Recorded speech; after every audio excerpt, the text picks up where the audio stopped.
ele tem uma capacidade de crescimento, porque não é só vontade de expandir, o cara que a gente avalia. Pô, eu tenho muita vontade de expandir, sou um contador, por exemplo. Só que eu tenho um colaborador aqui, tô sozinho, tô no comercial, tô me virando. Pô, esse cara não pode ser score 5, porque ele não vai conseguir absorver muitos clientes. Agora, aí você riu, pô, estrutura, liderança, governança e tal, pô, o cara consegue absorver mais, então ele é score 5. Porque ele pode crescer no longo prazo com a gente. Então, assim, tem algumas avaliações, e a partir desse score a gente vai mapear esse cara para expansões, e até mesmo, eventualmente, é uma informação muito rica para eu usar, para eu entender minha carteira.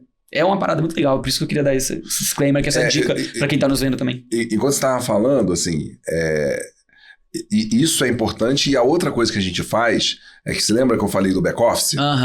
Cara, o maior problema, você contador que está assistindo a gente, eu tenho certeza que você já tem um parceiro para fazer SST, para fazer um monte de coisa, né? Total. Você tá com um monte de coisa. Mas não acontece com você que quando você vê, o cliente já contratou e não foi com você? Total. Isso acontece muito. Total. Por quê? Porque você não soube comunicar para ele isso aí. Que você tem o produto. E isso é uma coisa, cara, que tem que ter muito tato. Porque senão você vira aquele vendedor que faz assim, aí abre não é a ideia. Um monte de coisa. É tipo o Resident Evil, tinha um cara lá, um contrabandista.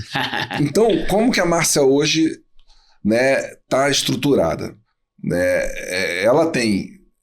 O departamento de CS acaba sendo um departamento de vendas, né? Ele é o farmer, né? Eu gosto de chamar mais dessa maneira, porque realmente ele vai vender mais muito tailor-made, né? Não, ele é o cara que é o seguinte, cara, a gente tem um conjunto de coisas. Ele é o cara que sente a necessidade. É isso aí. Por quê? Porque tem essa conversa inicial, mas também tem as regulares, que ele vai conversar. Como é que você tá? Como é que tá? Eu ia perguntar isso agora, de quanto tempo as regulares? Rapaz, tem que falar com eles. Tô te dissecando aqui em relação a CS, eu tenho muito bom. Exatamente. Mas tem as conversas. Eu acho que a meta seria eu acho que de 3 em 3 meses. Entendi. Eu imagino que é um bom período. Todo mês não faz sentido, não tem nem tempo pra isso. Não tem nem tempo e não tem volume de informações às vezes pra tratar, entendeu? Fica chato. Fica chato. Então, assim, o que ela faz? Por exemplo, nossa, que legal, né? Você vai contratar funcionários e tudo. E o ponto eletrônico? Qual que você vai usar? O cara fala, cara, eu tô vendo isso. Não tem problema. Toma. Tá, entendi. Né? Você sabe que tem segurança do trabalho. Isso aí já tá tudo resolvido pra você? Ah, não tá. Toma. Entendeu? Então a gente tem ali uma gama de produtos que não são produtos que são assim, vai rentabilizar a EC. Né? Alguns têm mais potencial, outros têm menos. Certo. Mas o que mais me preocupa é que ele esteja dentro do meu ecossistema. Perfeito. Concordo. É que ele esteja ali, ó. Por quê? Uma coisa que eu acho que a gente nunca tem que deixar é o cliente conversar com o nosso concorrente. O cliente não tem que conversar com o meu concorrente. Então, se ele não está fazendo SST com a minha pessoa, ele pode estar fazendo SST com uma pessoa que tem um contador debaixo do braço. E acontece. E quanto menos você tiver isso, melhor. Quanto mais dentro da sua, e você se ajuda. Porque, por exemplo, às vezes, um SST mal feito gera uma fiscalização trabalhista.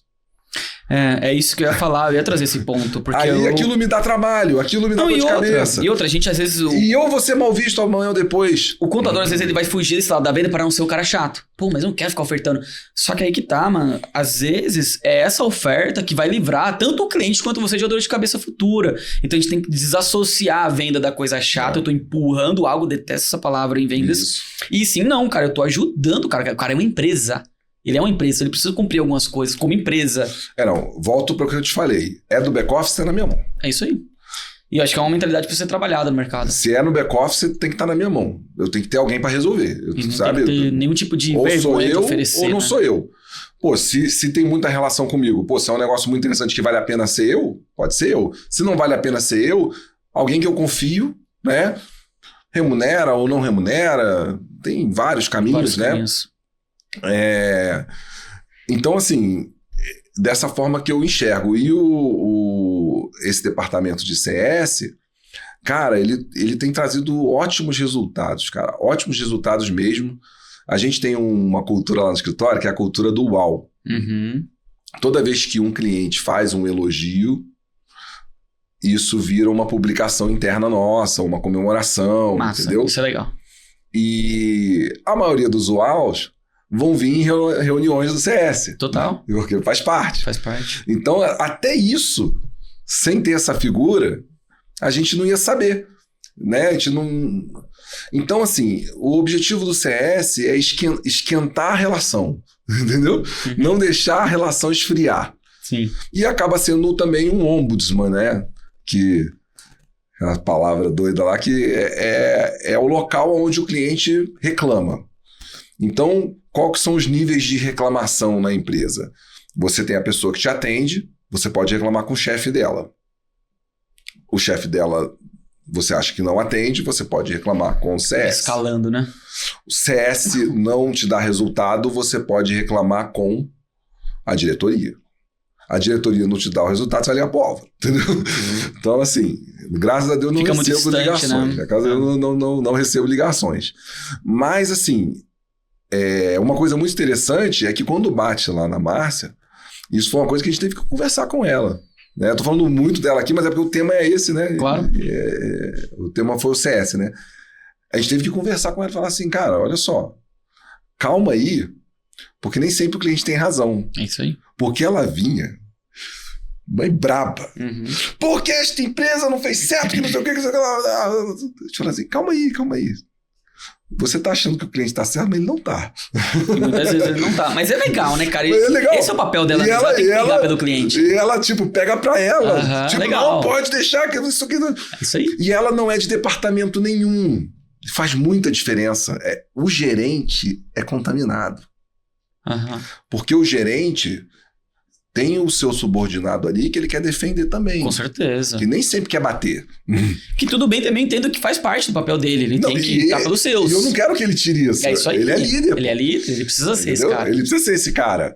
Mas pro cliente, falar com uma pessoa que se você fosse botar uma balança, ela estaria 75% do lado dele, só 25% do nosso lado, é muito legal.